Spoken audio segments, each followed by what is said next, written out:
On July 4th, 1947, something crashed in Roswell, New Mexico. It was so unbelievable. This just in. It's flying saucer. There was only one thing the government could do. I don't understand. This is a weather balloon. This is what you found. Kyle MacLachlan. I'm the fall guy on this. I want to know what for. Martin Sheen in a Showtime original movie, Roswell. What if people think that we are not in control of the skies? They'd be right.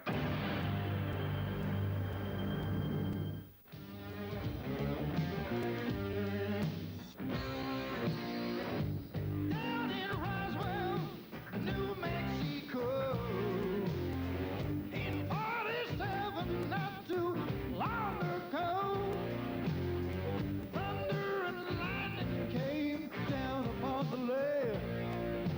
Something strange crashed in the desert sand down there in Roswell, New Mexico. Down there in Roswell, we've got the right to know.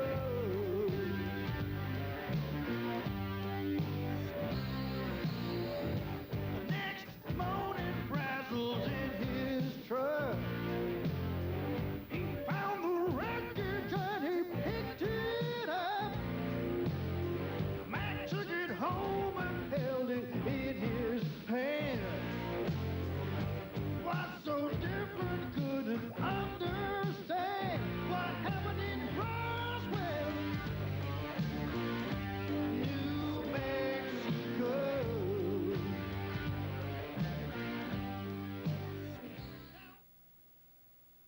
Hi, I'm Paul Davids. I've been interested in the Roswell incident for a long, long time, have followed all of the research, and that led to my being involved in the making of the movie for Showtime called Roswell.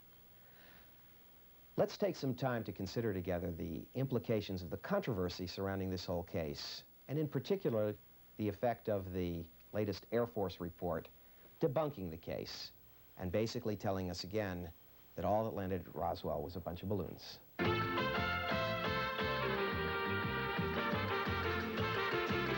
It is now 15 minutes after. Here's a statistic that may surprise you. 1 in every 10 Americans says that they have seen a UFO. As you may recall, former President Jimmy Carter counts himself among those 1 in 10. Interestingly, a lot of the sightings have been here in the Southwest. In fact, one of the most popular and one of the most controversial sightings took place 150 miles northeast of here in a town called Roswell, New Mexico. Steve Fox reports. Just off Main Street in Roswell is the unlikely home of America's newest UFO museum. It's the place to hear some fascinating stories from people who live here, like Frankie Rowe, who was 12 years old when a friendly state trooper showed her something weird he had picked up at a crash site. And he pulled his hand out of his pocket, and he had his fist closed, held it over the table, and he dropped the material. And when it hit the table, it acted just like it was water. It just spread out, and there were no wrinkles. Now, everybody at the table looked at it, picked it up, they handled it, they tried to tear it, they tried to cut it with their pocket knives, and they tried to burn it. And they could do nothing with it. In 1947, this remote part of the Southwest was the center of advanced U.S. research in high-altitude rocket flight. This was also where top-secret nuclear testing was done. And nearby Roswell, New Mexico, was the home of the world's only atomic strike force, the 509th Bomb Group. But something extraordinary was happening here at the same time. According to Kevin Randall, author of The UFO Crash at Roswell, there was an accident. Randall believes that in early July 1947, a flying saucer crashed, spreading debris on this sheep ranch near Corona, New Mexico. We can prove something crashed. We can prove by a preponderance of the evidence it was not a V-2 rocket. It was not a Japanese balloon bomb. We can prove all of this. Something very unusual crashed in New Mexico in 1947. The government has hidden it from the people. The Roswell incident begins like any good mystery, with a violent thunderstorm the night before. At dawn, ranch foreman Mac Brazel was inspecting his pastures. That's when he rode into a field filled with metallic chunks, which Randall claims were pieces of a shattered flying saucer. The military quickly took over. First Lieutenant Walter Haut issued a press release that began, "The many rumors regarding the flying disc became a reality yesterday." What were the circumstances at the time, and why did you word it the way you did? I released it because I was told to do so by Colonel Blanchard, who was the base commander at that time, Roswell Army Airfield. So he specifically said flying saucer. No equivocation about that? Nope, none whatsoever. The lower headquarters, the 509th Bomb Group, issues the press release saying, we have a flying disc. Within 3 or 4 hours, the higher headquarters, 8th Air Force, says, no, that's a mistake. It's a weather balloon, and in fact, we have the weather balloon here on our facility. That was part of an elaborate plan to keep the lid on this whole thing.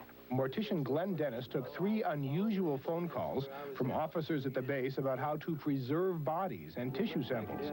He decided to drive to the base hospital, a place he was usually welcome, but not that night. I started down this hallway. The nurse was coming out of a room with a towel over her face. And she saw me and she said, Glenn, what are you doing here and how did you get in here? And she said, get out of here as soon as you can or you're going to get in a lot of trouble. She said there was a burial pouch with 2 very mutilated small bodies that looked like it could have been very small ancient Chinese, very old ancient Chinese. How did the government enforce this cover-up that you allege? They went in here and very carefully suppressed this information, and they did it with a vengeance. They did not want this information to leak. Frankie Rowe remembers threats of vengeance. You know, in World War II, we had a POW camp south of Roswell at Orchard Park and another one down at Artesia. And he gave us some options. Mother could go to one and Daddy may go to the other. And the kids, he said, didn't know where we would be sent. If they didn't do this, he said they'd take us out to the desert and they'd never see us again. In the future, will we come to regard this desolate patch of land in southeastern New Mexico as a monumentally historical site, or will the reports of a UFO crash here 45 years ago turn out to be yet one more unproven and unprovable flying saucer rumor? And Steve Fox is now with us here in El Paso to give us a little update on the story. Good morning, Joe. Now, Frankie Rowe, the lady you saw in the story there, her father was a fireman who responded to the original report of a crash. He went to the crash site and he came back and he told Frankie that he had seen a flying saucer and 2 alien bodies dead and 1 alien walking around the site. Frankie says that's what this uniformed military officer, accompanied by armed guards, came to her house and warned her never to talk about.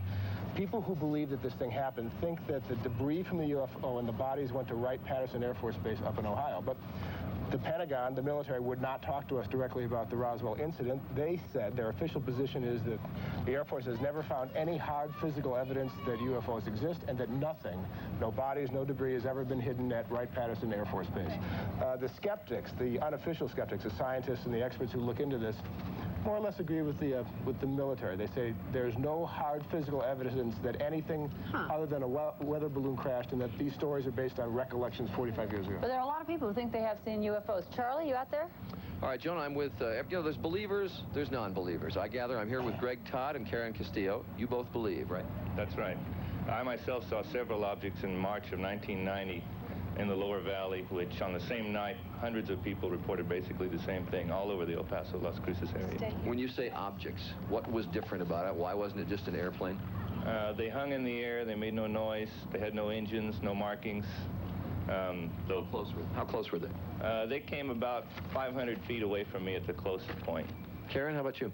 I haven't seen anything, but I know of a lot of stories here in the El Paso area of people that have had missing time experiences and abduction experiences, and their facts just stand up. These people are credible people, and it's hard to ignore or not believe these stories that they're coming up with. Let me take an informal poll here of all the people that we've got in the audience, all right? Let me ask you, how many of you just lend credence in your own mind to the reports of UFOs? Yes. Okay, and how many, to use an old Spanish word, think it's malarkey? Interesting. About an even division within the audience. Good Morning America will continue. Our thanks to Steve Fox. We'll be back 23 after the hour. Back in the spring of 1994, Captain Kevin Randall of the Air Force Reserve and his writing partner Don Schmidt came out with an updated, revised version of their earlier book, UFO Crash at Roswell. The new one was called The Truth About the UFO crash at Roswell, and included new information. Here's the press conference and its coverage in the news from the UFO Museum in Roswell. Schmidt and Randall say the craft that crashed about 36 miles north of Roswell was from outer space. They say witnesses tell them the bodies found were almost human-like. What we have heard from the witness testimony is that the beings were about 4.5 to 5.5 feet tall. Their features were close to human, but not exactly human. The heads were slightly larger than the head would be on a human body. The eyes were slightly larger than human eyes. The features, the nose was just a small little bump. In their book, the authors print testimony of more than 300 witnesses. One Roswell witness says that her father brought home a piece of craft material. The only thing that I actually saw was a piece of the material from the ship itself that crashed. And it was a small piece, and I held it in my hand, and everybody talked about it. We all wadded it up and laid it on the table and ran like it was a piece of, like it was water. There were no wrinkles, and you could pick it up and wad it up again and drop it onto the table, and it would just spread out. And then a little while after that was when the military came to my house and told us not to talk to anybody about it. And we were pretty severely threatened. What kind of threat? They would kill us, or they'd send Mother and Daddy down to Orchard Park, which was the old German POW camp, or we would go to Artesia, the old Japanese POW camp, and we'd never see them again. Schmidt and Randall say they will continue to investigate the crash. They plan to interview additional witnesses who can give first-hand testimony about the crash. Tonight at 10, Lachelle Yates will have more on that story, including video of the site of the crash that the authors visited this afternoon. Teresa Davis-McKee joins us from Roswell with the latest book on these developments. Teresa? Nelson, Dick, Kevin Randall and Donald Schmidt have authored their second book on the alleged crash that took place 47 years ago. The authors now say they have eyewitness testimony that the crash happened on July 4th, 1947, about 35 miles northwest of Roswell.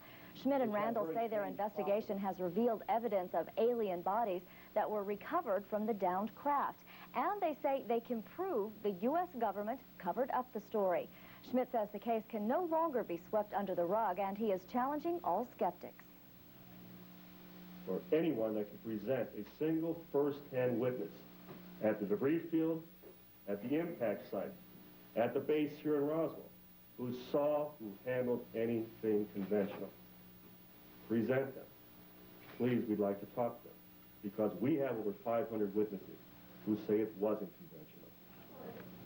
The new book, The Truth About the UFO Crash at Roswell, follows the 1991 publication, UFO Crash at Roswell. Randall and Schmidt say they are continuing to investigate the case, follow new leads, and expect to find more eyewitnesses.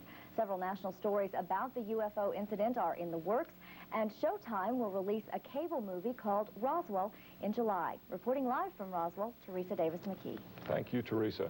Don Aiken has more. The new book, titled The Truth About the UFO Crash at Roswell, is due out April 2nd. The authors, Kevin Randall and Donald Schmidt, say the book has testimony from first-hand witnesses, people who claim they actually saw the crash, and people who say they saw alien bodies. We have 6 first-hand witnesses of the bodies. Their stories are different enough that it's obviously not rehearsed testimony, but they corroborate one another. All the reporting is what the witnesses have been telling us. We stand behind their testimony because it has been corroborated from witness to witness to witness. This is the second book that Randall and Schmidt have put out on the Roswell incident, but they say that this book carries a lot more weight. In other words, we've been able to piece together the entire scenario, relying solely on first-hand testimony. The first book, we had some first-hand, but we basically had to corroborate a lot of that information with second-hand information. Representatives from Showtime were also at the news conference. They're releasing a movie on the Roswell incident called Roswell. That movie is due out this summer. It stars Kyle MacLachlan, Martin Sheen, and Dwight Yoakam. Don Aiken, News 8, Roswell. Among the notables who have long been fascinated in this case, we have to include Senator Barry Goldwater, former presidential nominee of the Republican Party, an influential senator.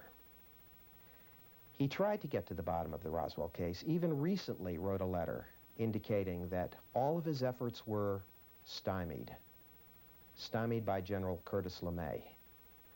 What was it that couldn't be revealed to Senator Goldwater and is still not being told to him? Listen to one of our most distinguished national leaders. He's talked to plenty of witnesses, and he's made his decision.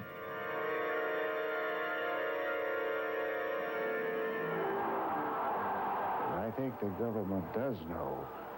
Barry Goldwater, senator, presidential candidate, and believer.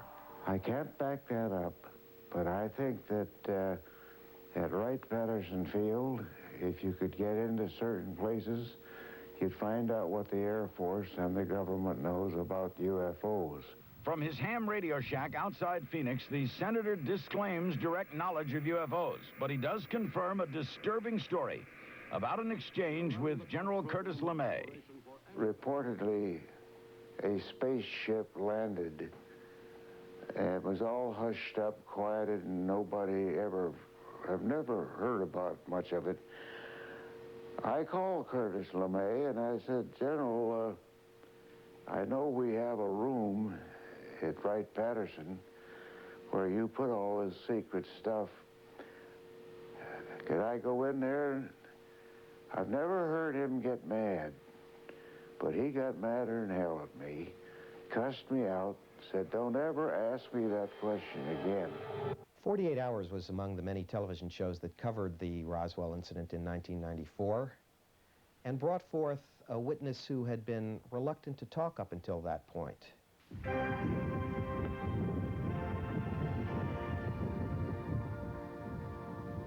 On July 4th, 1947, something crashed in the desert near Roswell, New Mexico. What were you all thinking? We were seeing something that's unbelievable. It's become the granddaddy of all UFO mysteries. I got a call from the airbase. The mortuary officer wanted to know if we had some 3'6" or 4' baby caskets that were hermetically sealed. No question about it, something did happen here. What was it? Colonel Blanchard told me that he wanted a press release prepared telling that we had in our possession a flying saucer. Wow, what a story. Until... The next morning, I picked up the morning newspaper, and the commanding general of the 8th Air Force had stated, we were wrong. That was not a flying saucer. That was a weather balloon. Who in the hell would ever believe that we captured a flying saucer? This man claims he was with Army intelligence, and tonight on 48 Hours, he's going public for the first time. I'm somewhat leery about going on because I don't want to be ridiculed. I don't want that. To protect his privacy, he doesn't want his face shown or to be identified by name. We didn't know whether it was an airplane crash. We could see kind of a glow, you know, fading glow. Yeah, just this one area, just like a beam, but it was glowing. And we got to the site approximately right about down there. We saw the craft right in there, almost at a 45-degree angle, embedded in this right into the side. Yeah, in the side, say. And then we saw this opening, about like that, see. And we could make out some figures. Inside it? No, outside. One was out, one was half out, with the legs, one half of his body was just out and the other was inside. Back at Roswell, Glenn Dennis, a mortician at the time, says he got several strange calls from a man at the air base. The mortuary officer called back in about another 30 minutes and wanted to know what embalming fluid consisted. What would it do to tissue? What would it do to blood? What would it do to...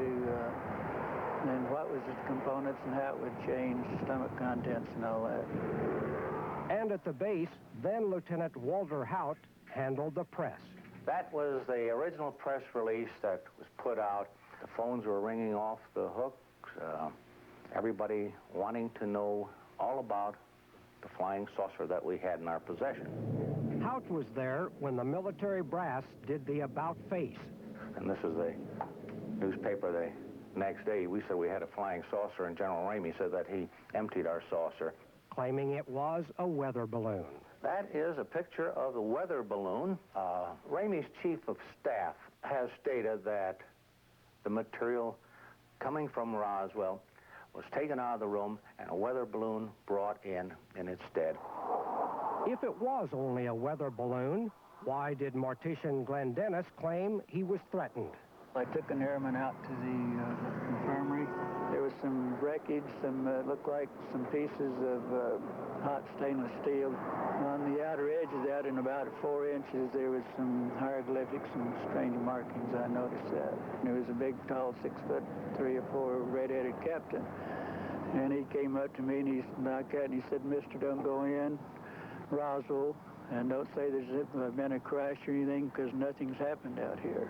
And I said, "Look, mister, I'm a civilian, and you can't do a damn thing to me, and you can go to hell." And that's when he said, "Mister, somebody will be digging your bones out of the sand." And why would Frankie Rowe claim she was threatened by an MP after she touched a piece of debris at a local firehouse? It looked like a wadded-up piece of aluminum foil. But when it hit the table, it spread like water. She was only 12 at the time. And he said, "I want you to understand, you weren't there. You didn't see anything."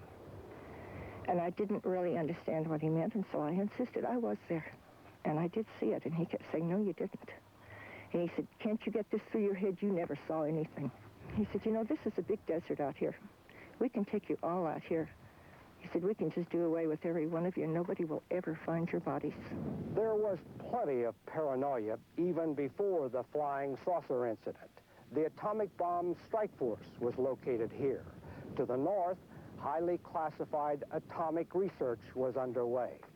To the west, there were super secret tests of rockets and missiles.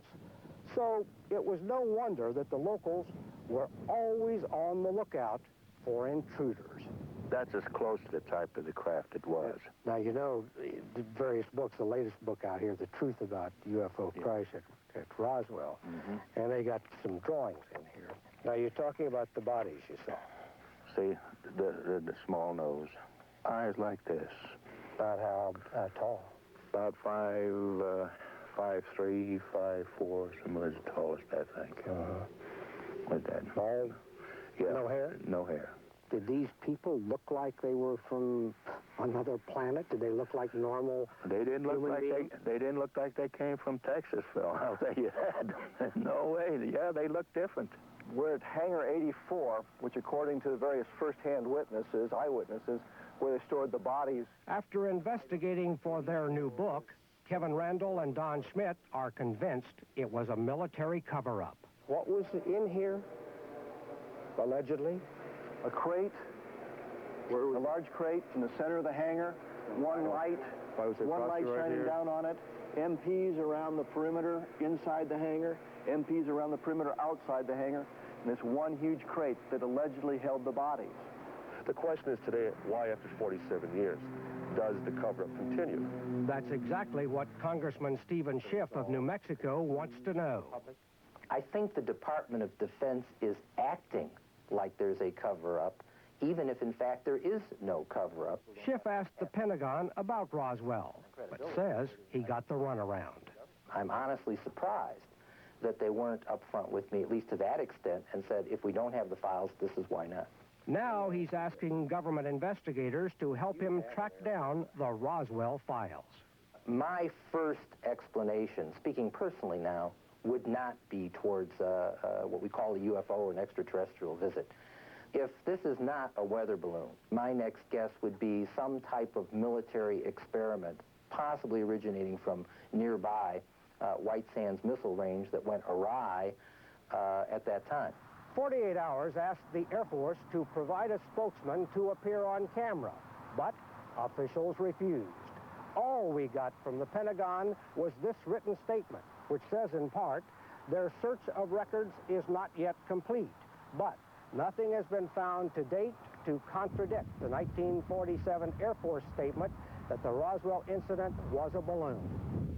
Whatever happened that night in the desert, Glenn Dennis and Walter Haut have turned their brush with mystery into celebrity.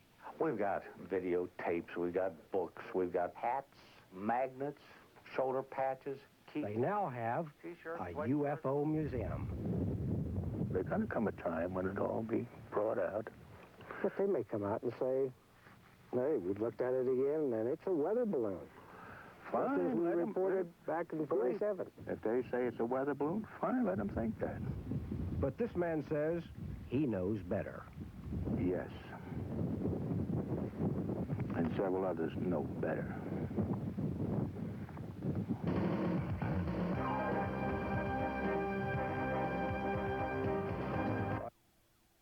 Showtime featured a number of promotional spots for the movie before it was aired. They were hard-hitting and generally suggested that important information had been withheld from the public. Let's take a look at the approach that was used on those promos. They said Sakhalin was safe, that we could win in Vietnam, and there would be no new taxes. For 47 years, they said nothing happened at Roswell. Nothing at all. This thing was big. I know what I saw. I held up my goddamn hand.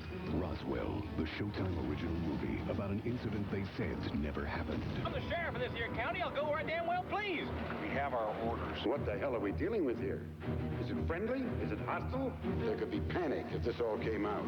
Kyle MacLachlan, Martin Sheen, Roswell, a place, an experience, a mystery based on actual events.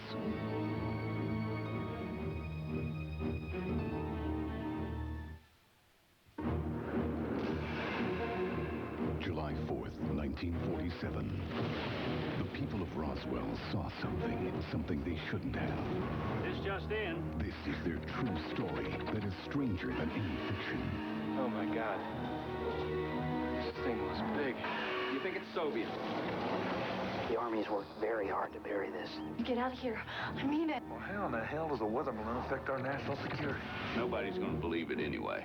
I saw the bodies. This one just moved. Is it friendly? Is it hostile? There could be panic if this all came out. They were really scared. Why, that was a weather balloon. No, it wasn't. No more paper trail. Total denial. What if people think that we are not in control of the skies? They'd be right. Well, it's been kind of an interesting day here in Roswell. Roswell, a place, an experience, a mystery.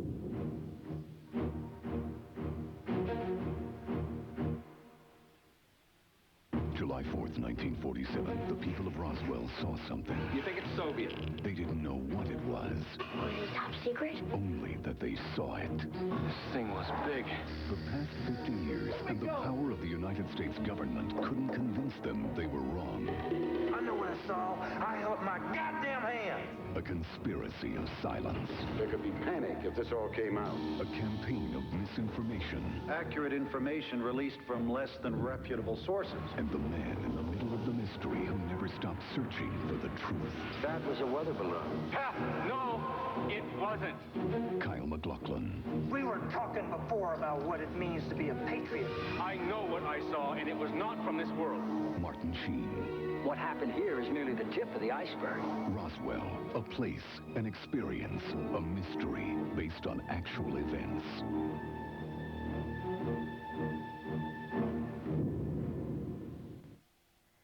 There was only one person who could do this next story about UFO sightings and reports of a possible government cover-up. It is a pleasure, as it always is, to have our Earthman, our own Earthman, David Garcia, back with us earlier this morning. I hope we didn't get you up too early. No. Okay, good.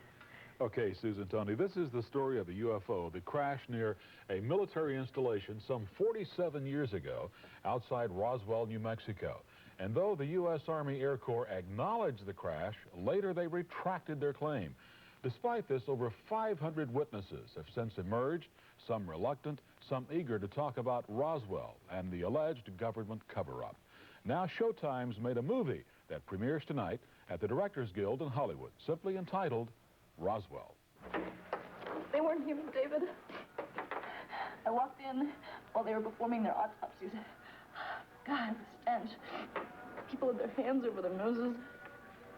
Men I'd never seen before. They were taking all these pictures of these bodies.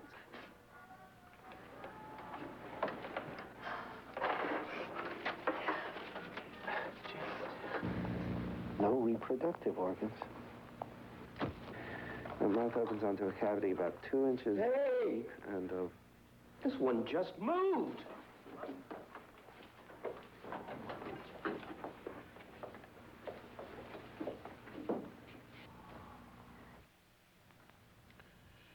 And joining me now is co-author Don Schmidt, who wrote the bestseller UFO Crash at Roswell, on which this film is based. Good morning, Don. Good morning, David. Good to see you again. Thank you. Let me ask you this. The Roswell incident, probably the most reported, most documented, won't go away, can't be solved, or won't be solved. What is there about this incident that keeps the public interest? Well, it's like a veil over a light. The truth keeps trying to come out. And many of these people, especially the witnesses, much to their credit, after almost 50 years, feel all the more compelled that the public know the truth. And the very notion of a cover-up smacks of deceit, deception. And I think in the long litany of cover-ups in recent times, that this probably would be the tip of the iceberg. Real quick summation. Something crashed, farmer reported it, military went and investigated it, Major Jess Marcel.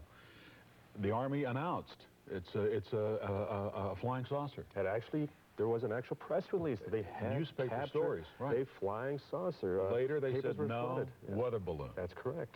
Okay, and then huge hue and cry. Something like that would never happen by today's standards. I mean, the press would be clamoring for the truth no matter what. But back at that time, probably the most patriotic time within the history of this country, immediately following World War II, and the press and the people accepted everything the government told them. Lieutenant Colonel Jesse Marcel Sr., intelligence officer at Roswell, one of the custodians of the atomic bomb, toward the end of his life, was compelled to speak out from his heart about a secret that he had kept for decades.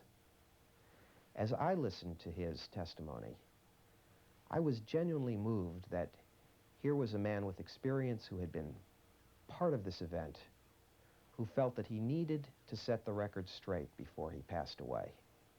And I felt that he was being straight with us. Here's what he had to say. What I saw, I couldn't believe there was so much of it. It was scattered over such a vast area.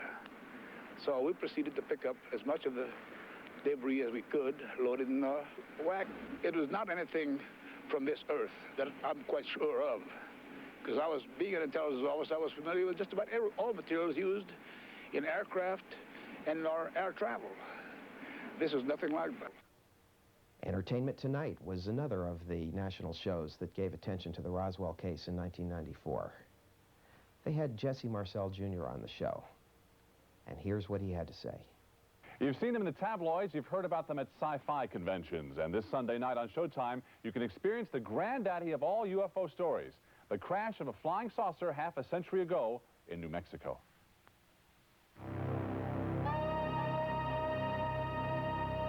I was not the only one. There are many other people who saw the same thing. His name is Jesse Marcel, and he's one of the true believers, people who claim to have first-hand knowledge that we're not alone in the universe. Now the TV movie Roswell, based on a mysterious incident near Roswell, New Mexico in 1947, is bringing his story back into the spotlight. Was this gouge here before? Nope. The movie stars Kyle MacLachlan as an Air Force intelligence officer investigating an unusual crash. He brings pieces of the wreckage home, even shows them to his wife and son. Hey, look, there's something written in here. Look, I think it's Egyptian. I don't think so. The scene is based on the boyhood experience of Marcel, now a Montana physician, who vividly remembers seeing the symbols. It was kind of like a purple, violet hue, embossed geometric forms of some writing of some kind. I have no idea. I thought hieroglyphics at first, but it wasn't really hieroglyphics.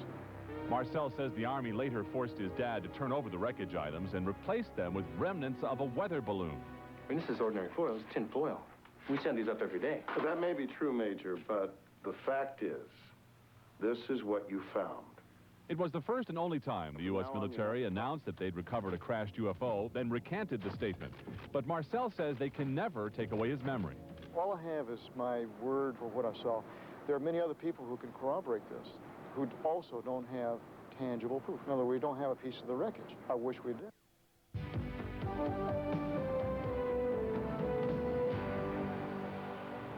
Welcome back. There are a couple of 100,000 reports of UFO sightings around the world every year. Nobody takes much notice, and no one has yet come up with a piece of spacecraft or an alien.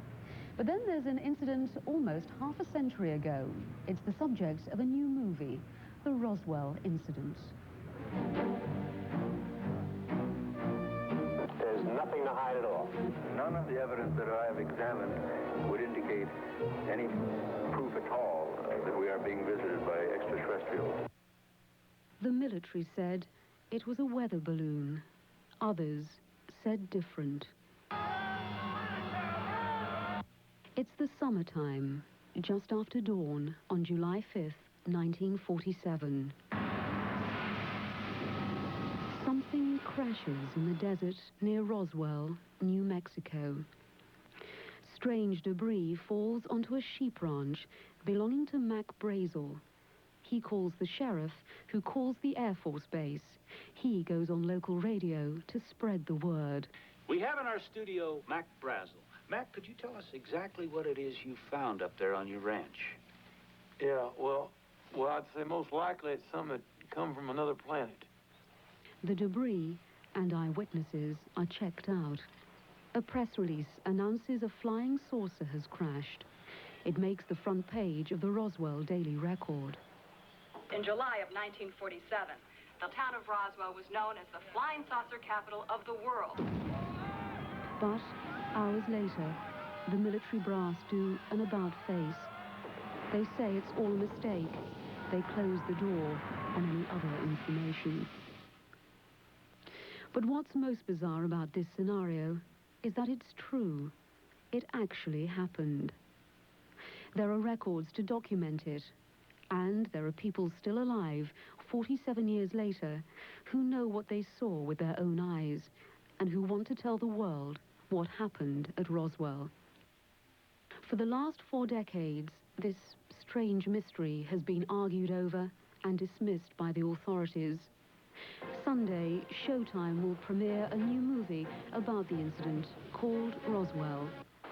Perhaps, like the movie Close Encounters, it takes drama to drive home Sir, reality. this is a weather balloon. I mean, yeah, this is the part that hangs down that reflects the radar. I mean, this is ordinary foil. It's tin foil. We send these up every day. Well, that may be true, Major, but the fact is, this is what you found. And from now on, you're not to talk to anyone about this. That includes your family. Understood?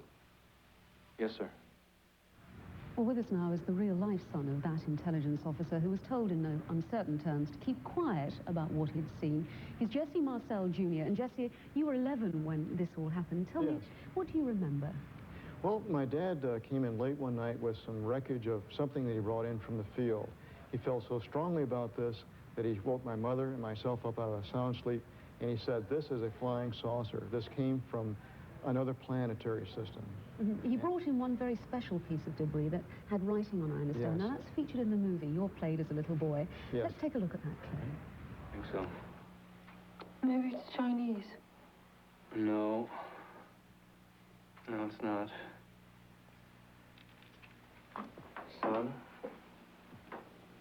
you may be the first person in human history ever to see writing from another world. What was your real reaction to that piece of debris? Just amazement. That's the reason I remember it to this day, because it's something that you cannot forget. It was such strange material. You know, I've never seen anything like that before or since. You're now an Air Force investigator. Well, or you do that as part of your job? Flight surgeon with the Army Guard, and I do have training in accident investigation. I have investigated accidents Did also. what happened to you when you were 11 years old lead you on that career path? It may be interested in that, certainly, in aircraft. I was always interested in flying anyway. What about the disbelievers, Jesse? The people that say, oh, come on, that piece of debris, all the rest of it, really? A flying saucer?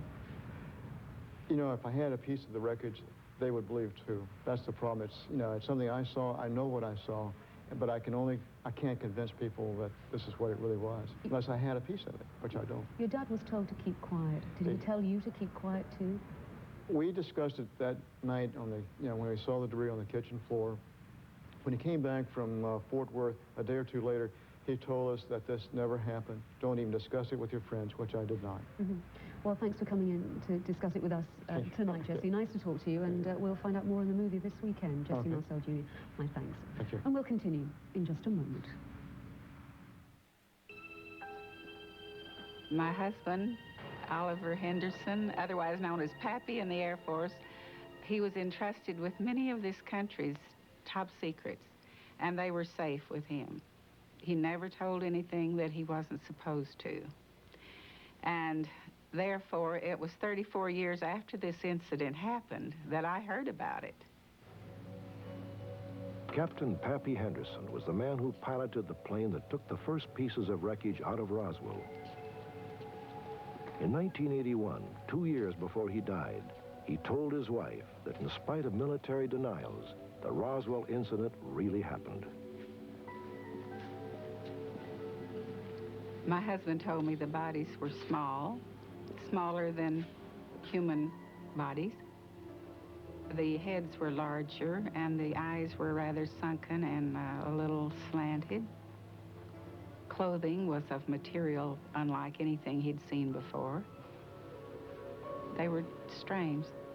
They were not of this earth.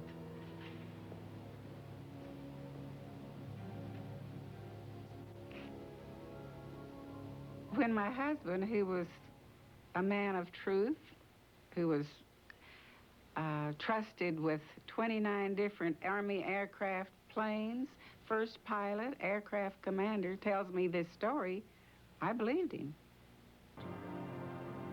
My two brother-in-laws and a close family friend was sitting with him, and he told them that he had a trust fund in a place called Roswell, New Mexico, and that he had a lot of money there, and that he'd done something hush-hush for Uncle Sam.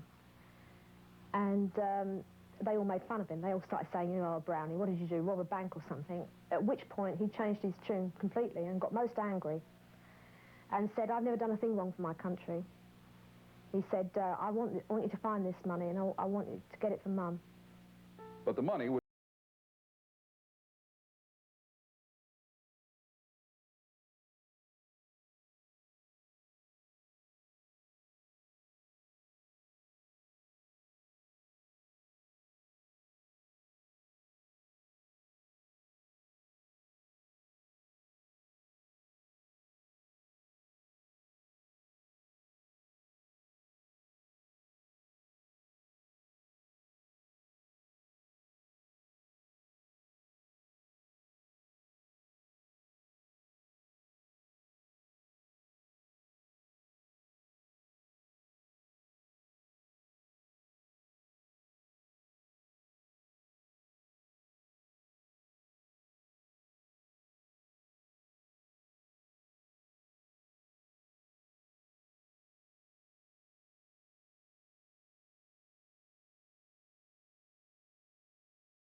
And trying to relate a story that he was, even while he was dying, he was too scared to talk about something that happened at this place in Roswell, New Mexico.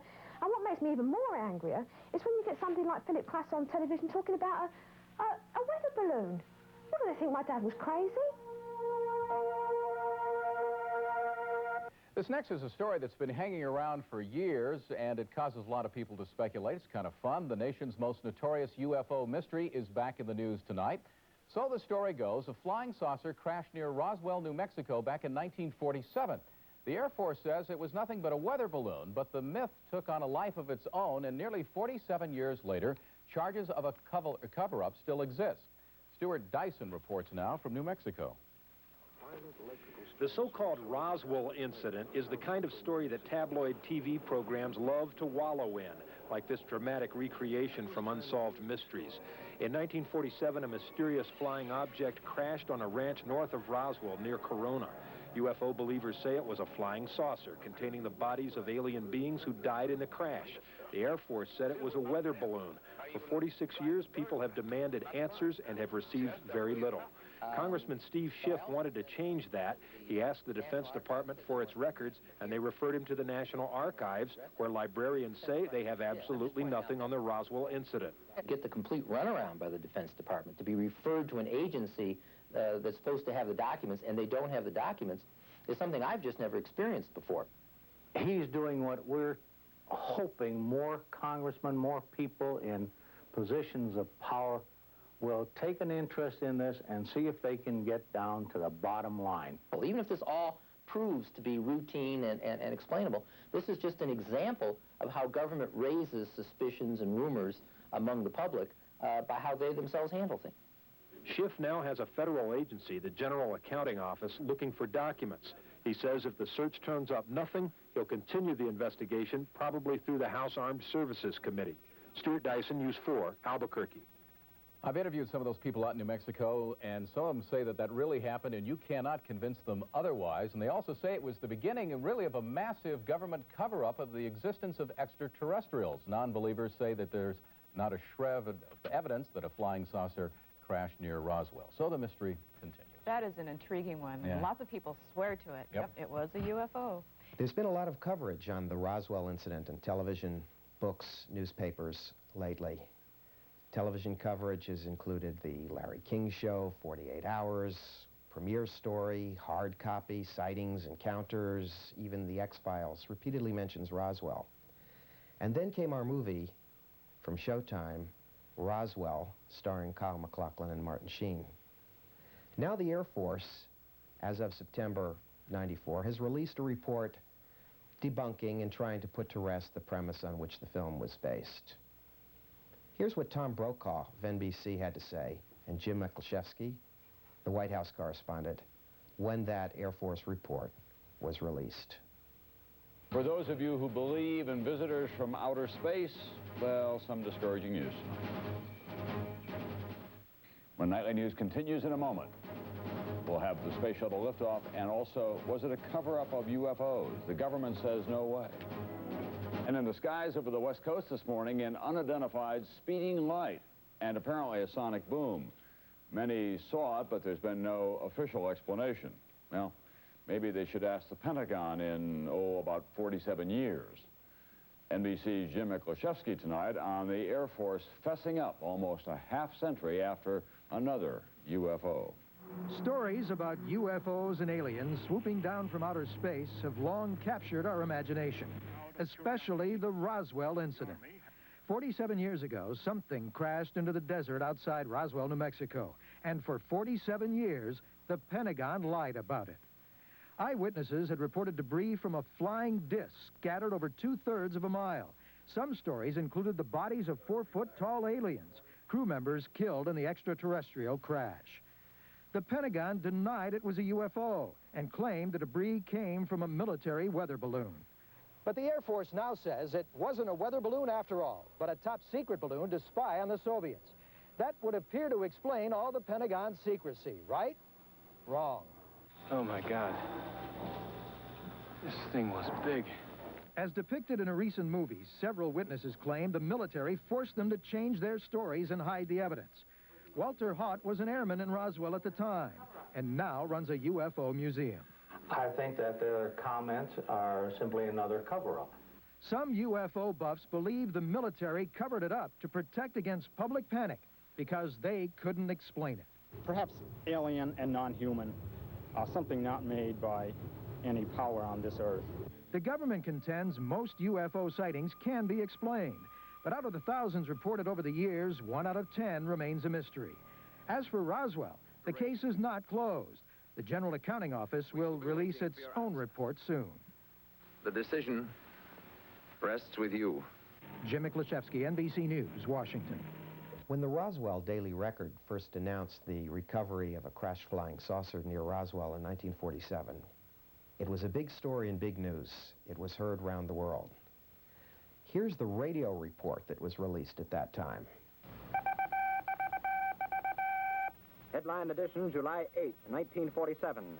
The Army Air Forces has announced that a flying disc has been found and is now in the possession of the Army. Army officers say the missile, found sometime last week, has been inspected at Roswell, New Mexico, and sent to Wright Field, Ohio, for further inspection. The American Broadcasting Company and affiliated stations present Headline Edition with Taylor Grant. From all over the world, wherever the day's headlines are made, Headline Edition brings you accurate, timely reports on the news behind those headlines, plus informative in-person interviews with the men and women who made the headlines today. Today's edition presents a roundup of the latest developments in the finding of a flying disc. Late this afternoon, a bulletin from New Mexico suggested that the widely publicized mystery of the flying saucers may soon be solved. Army Air Force officers reported that one of the strange discs had been found and inspected sometime last week. Our correspondents in Los Angeles and Chicago have been in contact with Army officials endeavoring to obtain all possible late information. Joe Wilson reports to us now from Chicago. The Army may be getting to the bottom of all this talk about the so-called flying saucer. As a matter of fact, the 509th Atomic Bomb Group headquarters at Roswell, New Mexico, reports that it has received one of the discs which landed on a ranch outside Roswell. The disc landed at a ranch at Corona, New Mexico, and the rancher turned it over to the Air Force. Rancher W.W. Brizzell was the man who discovered the saucer.